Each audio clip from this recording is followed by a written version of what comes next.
Bienvenue sur le podcast L'Alchimie de l'être. Je suis Alexandre Canal, thérapeute holistique et géobiologue, et je te partage ici ma vision de la conscience, teintée de notions d'énergétique, de néo-chamanisme et de perception extrasensorielle. Si tu chemines vers ta guérison intérieure, vers l'exploration de la conscience, que tu te questionnes sur les mémoires de l'âme ou le sens de l'incarnation, alors ce podcast est pour toi. La vision holistique renvoie à une notion de globalité de l'être. Mais pour moi, c'est aussi être conscient que nous faisons partie d'un tout et que l'extérieur n'est que le reflet de l'intérieur.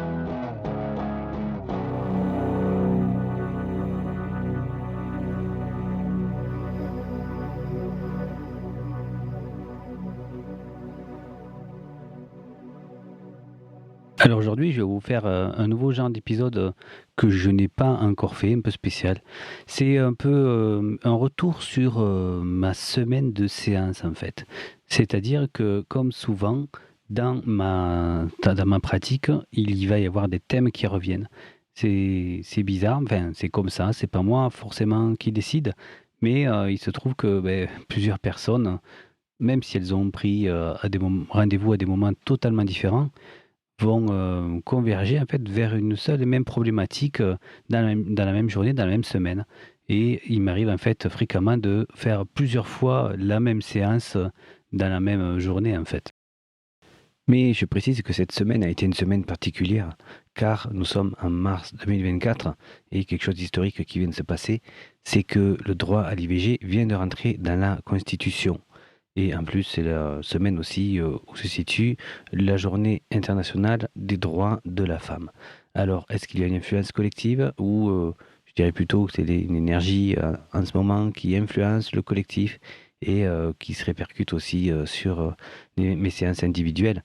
Et donc cette semaine, là où beaucoup de personnes ont œuvré dans le présent pour protéger l'avenir de la femme, moi j'en ai été amené en fait à réparer le passé.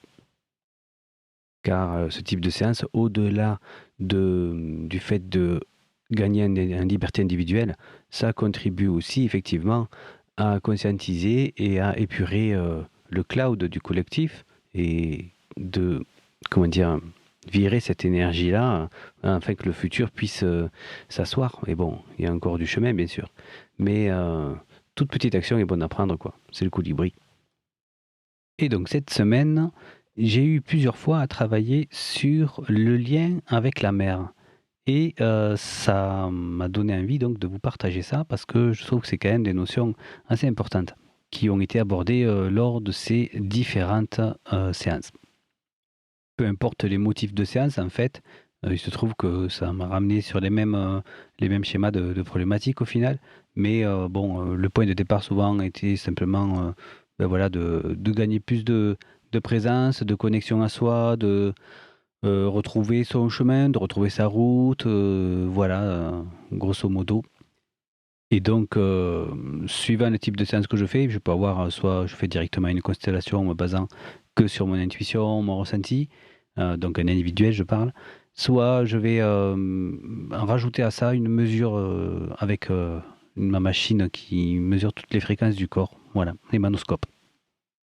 Et de toute façon, je finis toujours bien sûr par utiliser mes outils constellation et thérapie DI, mes outils intuitifs et voilà, pour arriver à comprendre la structure du problème et à savoir ce qu'il faut faire pour le résoudre, bien sûr. Parce qu'en fait, je choisis pas vraiment de poser telle ou telle chose, c'est-à-dire que on va poser bien sûr une intention de séance, mais en fait, l'énergie, elle va me guider vers une direction et ça, c'est pas moi qui choisis. Donc je vais, toujours bien sûr, me référer à mon intuition pour, avoir une compréhension de la problématique, voir, vers où il faut aller, pour diriger la séance, voir, qu'est-ce qui est bloqué et qu'est-ce qu'il faut faire, voilà, tout ça, ça m'est transmis en fait, ça passe à travers moi et je vais savoir exactement, c'est ce qu'il faut dire et ce qu'il faut réparer pour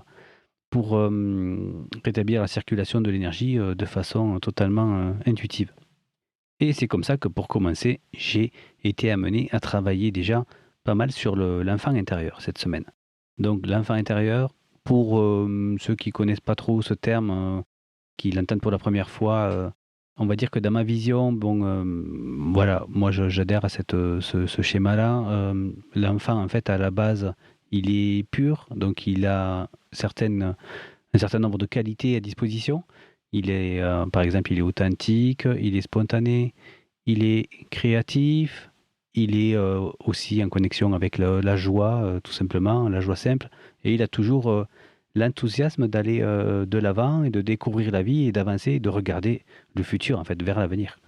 Donc, cet enfant, il est toujours plus ou moins ces qualités-là à l'état latent à l'intérieur de nous, de base, mais les écueils de la vie, les blessures, les besoins qui ne sont pas comblés, tout ce qu'on va traverser dans notre petite enfance, ben, va entamer ces qualités-là. Elle va morceler en fait le petit enfant à l'intérieur de nous et à la place, il va se créer des cordes émotionnelles, des cordes sensibles, des réservoirs d'énergie bloqués, d'émotions bloquées, avec tous les manques qui ne sont pas comblés, qui vont entraîner des croyances et des limitations, etc., qui vont nous empêcher bien sûr d'avancer quoi, voilà, dans la vie. Et donc cette semaine, ça m'a beaucoup ramené sur le manque d'amour maternel et de reconnaissance de l'amour, quoi, voilà, du manque d'affection en fait. C'est-à-dire que la plupart des personnes que j'ai eues, elles souffraient effectivement d'un manque de reconnaissance. C'est comme si leur enfant intérieur avait imprimé qu'il n'était pas assez aimable, enfin qu'il ne pouvait pas, donc aimable dans le sens recevoir de l'amour, qu'il ne pouvait pas, qu'il ne méritait pas en fait d'être aimé, d'être reconnu, etc. Donc chaque fois, il y avait une problématique bien sûr avec la mère. Comme si ces mères-là n'avaient pas su aimer cet enfant pour diverses raisons. Donc à ce moment-là, ce à quoi je me suis heurté, et là c'est une notion essentielle, c'est que quelquefois les personnes, même si elles ont tout compris, si elles savent exactement pourquoi elles ont ces manques-là, qu'il y a une certaine logique bien sûr, qu'elles ont pleinement conscience de tout ce qui s'est passé dans leur vie et qu'effectivement c'est le résultat, c'est la somme de ces événements qui a fait qu'elles ressentent ce manque à l'intérieur d'elles, ben, en fait je m'aperçois que même si on sait ça, ça peut encore être bloqué. Pourquoi? Parce que quelquefois, on veut tellement comprendre que avec notre regard d'adulte, et là c'est une erreur, on va, entre guillemets, «pardonner» à nos parents, ou du moins on va leur accorder les circonstances en fait atténuantes, et comprendre que ben, effectivement ils se sont trouvés dans une position où ils ne pouvaient pas donner mieux, etc. Mais en fait, donc on va se refuser du coup, quelquefois à leur en vouloir ou se dire: «Ben oui, c'est pas juste d'en vouloir pour ça parce que, il y a eu ceci, il y a eu cela». Mais en fin de compte, ça crée une, grosse problématique. Ça crée en fait un schisme entre l'adulte et l'enfant, intérieur justement. C'est-à-dire que cet petit enfant, à l'intérieur de vous, qui a souffert de ce manque d'affection par exemple, ben il a avant tout besoin d'être reconnu. En fait, un enfant, lui, il s'en fiche qu'on lui explique telle ou telle raison. Il peut même pas l'entendre, en fait. Il comprend pas, avec nos mondes adultes, ces raisonnements qui expliquent que, ben voilà, pour telle raison, etc., je peux pas être là, ceci, cela. La seule chose qui se prend en pleine poire, je vais dire, c'est son émotionnel, sa souffrance, son manque, quoi. Ce manque, ce besoin d'amour qui n'a pas été comblé, ce besoin de temps, ce besoin de démonstration, d'affection ou d'expression de l'affection, tout simplement, voilà. Et ça, en fait, c'est primordial. Il y a énormément de personnes qui ont fait du travail au niveau compréhension, mais elles ne sont pas allées pleinement accueillir cet enfant-là. Et je m'aperçois que même au bout de personnes qui ont fait des années de travail, effectivement, c'est une notion qui est importante à s'autoriser d'aborder, quoi. Voilà. De ne pas expliquer, de ne pas comprendre, voilà, de ne pas chercher à justifier des situations, mais tout simplement déjà de dire à ce petit enfant, ok, je t'accueille, je suis là et je t'entends et tu as raison. C'était, c'était difficile pour toi, c'était dur et en fait, tu n'aurais pas dû traverser tout ça. tu méritais de recevoir de l'amour, etc. Et là, en fait, souvent, c'est là que déjà, on va laisser sortir du coup une émotion. Donc à ce moment-là, de suite, il y a un grand apaisement mental et une grande place qui se fait au niveau de la tête et des idées. Pourquoi? Parce que ça nous fait redescendre dans le corps. Même si c'est pas agréable sur le coup, parce que effectivement, ça peut, comment dire, réveiller des émotions et faire surgir des pleurs. Mais il y a un côté libérateur qui fait que non, finalement, cette émotion, ben ouais, on la voit, on l'accueille et elle sort. Et ça, en fait, ça fait revenir dans le corps. Et ensuite, c'est important quand même de mettre aussi de la compréhension, bien sûr. Et c'est là que j'ai été amené beaucoup, c'est quelque chose qui revient assez souvent quand même dans mon travail, que lorsqu'on travaille sur les mémoires, sur la transmission familiale, bien sûr, une des premières transmissions, ce sont les mémoires de la mère. C'est-à-dire, on va remonter déjà quel était le rapport avec la grand-mère, votre grand-mère à vous, quoi, à sa mère à elle. Et effectivement, là, j'ai été encore amené à remonter et on s'aperçoit souvent, ça arrive dans les constellations, qu'il faille remonter à, je sais pas, 3, 4, 5 générations. Et là, en fait, il y a un événement spécial qui s'est produit. Un événement très, très important qui a créé en fait une coupure.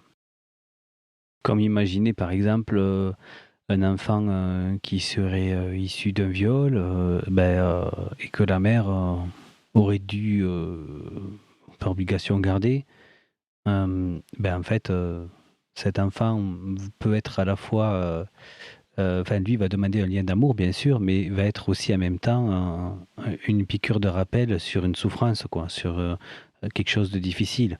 Donc ça va commencer à créer, un schisme, surtout si en plus inconsciemment, il faut, taire l'événement et ne pas en parler par honte, par peur d'être jugé ou déshonoré et cetera. Imaginez sinon aussi, qu'elle ait dû abandonner un enfant et mettons, que par exemple, une mère en fait, se soit retrouvée, comment dire? Mariée de force à entre guillemets «à quelqu'un», qu'elle n'aimait pas. Parce que, en fait, le véritable amour, lui, n'était pas de la même, classe sociale par exemple, ou n'était pas fréquentable et qu'il fallait, voilà, pour faire plaisir aux parents, trouver, la bonne personne, le bon parti et là, en fait, suivant la souffrance, la somme de la souffrance bien sûr qui a été vécue par la mère, ça peut vraiment, être, très, très lourd à porter. C'est-à-dire que ces enfants qu'elle aura mis au monde, vont, sans cesse lui rappeler qu'elle elle ne les a pas fait avec, la personne qu'elle aurait aimée peut-être, par exemple, vous voyez? Et ça, ça peut en fait, ça va créer donc une coupure qui va, être transmise. Donc, ces enfants-là n'ont pas pu recevoir, ils ne seront pas donnés, et leur descendance, et cetera. Voilà, tout ça fait que, effectivement, on va avoir, des perturbations, de la circulation de cet amour maternel quoi, du lien mère-enfant quoi, tout simplement. Et ensuite, dans ces mêmes séances, j'en suis venu à travailler sur les problèmes d'incarnation, sur ces parts de soi qui, au moment de venir s'incarner, ont, vécu, une peur, une retenue, qui ont fait que, une part de notre âme s'est fragmentée et est restée un peu entre 2 mondes, entre l'incarnation et entre, ce lieu entre 2 vies, de l'entre-deux-vie, voilà ce qu'on appelle, ou l'au-delà, comme vous voulez, dans les plans supérieurs, voilà, et qui ne veut pas venir, s'incarner. Alors, je me suis demandé pourquoi, après ça m'est paru bien sûr, évident que, le lien avec la mère aussi, c'est le lien avec, la terre-mère, en fait. C'est-à-dire que les rapports avec notre mère biologique peuvent, comment dire? Perturber notre rapport avec la mère énergétique. C'est-à-dire l'énergie de la terre-mère, de Gaïa, de la déesse mère, de la planète, en fait, de cette énergie tellurique qui vient de la terre et qui doit nous accrocher, nous densifier dans la matière pour vivre cette expérience, dans l'incarnation. Parce qu'on pourrait voir en fait déjà le ventre maternel comme une espèce de sas. C'est, admettons, une sorte de sas, qui se situe dans la matière, mais dans lequel, le bébé, ne fait qu'un avec son univers, qui est la mer et cela est pour, comment dire? Créer un environnement, de protection qui va aider à cette transition de là où il était avant et qui va lui permettre en fait de doucement, s'habituer, à la matière. Ce que j'ai pu ressentir, alors là, c'est vraiment, une observation, purement, basée sur mon expérience, mon ressenti, c'est que on ressent en fait, une présence qui est à côté de la mère dans les premiers mois lorsqu'elle est enceinte et on dirait, que cette présence-là, cette âme-là, en fait, elle fait des incursions, en connexion avec le fœtus. Quelquefois même, elle peut ressortir, elle peut se retrouver décalée et puis elle va petit à petit revenir, comme ça, à différents moments de la grossesse jusqu'à, puisqu'on se rapproche du terme, jusqu'à venir en fait vraiment, de plus en plus souvent et presque de rester quoi, quasi tout le temps connecté. C'est ce que j'ai pu ressentir en fait et ah oui, il y a aussi une notion avec l'énergie tellurique bien sûr, c'est-à-dire que quand quand une personne, une mère est enceinte, elle est hyper connectée, à la planète en fait, à l'énergie, tellurique. C'est-à-dire que les chakras du bas de son corps vont être, suralimentés et bien sûr, pour cause, hein, parce qu'en fait, elle doit fabriquer un corps, elle doit fabriquer aussi, voilà, nourrir en énergie, ce corps-là, fabriquer aussi un autre corps énergétique. Donc il y a besoin de beaucoup d'apports ou alors peut-être est-ce qu'elle se met, en résonance avec voilà, cet instinct, animal quoi, mammifère, qui fait qu'on se reconnecte à la part animale, donc hyper ancré quoi, hyper connecté à la planète. Donc il y a un gros ancrage en fait, lorsqu'on est enceinte. D'ailleurs, ça peut être, vraiment, des fois certaines personnes ne sentent bien que quand elles sont enceintes, voilà. Ça peut dénoter entre autres, de quelque chose. Ça peut être aussi pour réparer, enfin voilà, c'est une autre histoire. Mais effectivement, on a, on a ce lien avec l'énergétique quoi, qui est très présent et l'acceptation de l'incarnation aussi qui est très important. Alors là, il se trouve que, voilà, j'ai pu travailler donc sur, alors il peut y avoir diverses raisons. Ça peut être une mémoire, liée dans une autre vie qui a vécu quelque chose de difficile et qui a peur de ressouffrir. Ça peut être, une part, bien sûr qui n'est pas accueillie, parce que le membre de la famille ne voulait pas de cet enfant ou la mère ne voulait pas de cet enfant. Ça peut être, quelqu'un qui est tiré par, une autre âme, comme par exemple un jumeau perdu, qui est, voilà, qui est coincé entre 2 mondes parce qu'elle est tiraillée entre ce lien qu'elle a envie de retrouver et puis, le chemin qu'elle doit vivre dans la matière. Donc voilà, il peut y avoir plusieurs raisons, mais effectivement, tout ça a fait un ensemble qui fait que, cette semaine-là, on aurait dit que c'était vraiment, choisir de s'incarner, de réparer les racines, de vraiment trouver, le sens, de l'amour et l'amour maternel et de trouver le sens dans le mot connexion à l'énergie de la terre et à la matière et acceptation de l'incarnation et tout ça, ouais, c'est finalement ça va un petit peu ensemble, en fait et dans une des séances où j'ai pu faire donc une mesure avec, la machine, où donc il y a plusieurs valeurs, donc y compris des valeurs qui sont, calculées, sur les chakras qui sont au-dessus de la tête, en fait, qui connectent au spirituel, quoi, on va dire. Et là, j'ai retrouvé la valeur féminin sacré avec, amour maternel, douceur et avec quand même aussi une certaine puissance et une certaine force, voilà.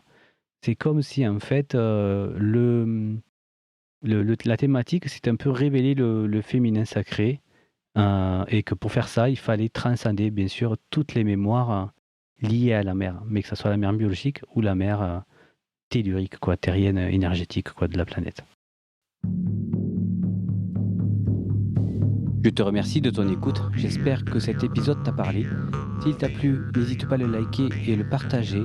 Tu peux suivre mon actualité sur mon site alexandrecanal.net, sur Instagram alexandre.canal.alchimie ou sur ma page Facebook, l'alchimie de l'être. À très bientôt.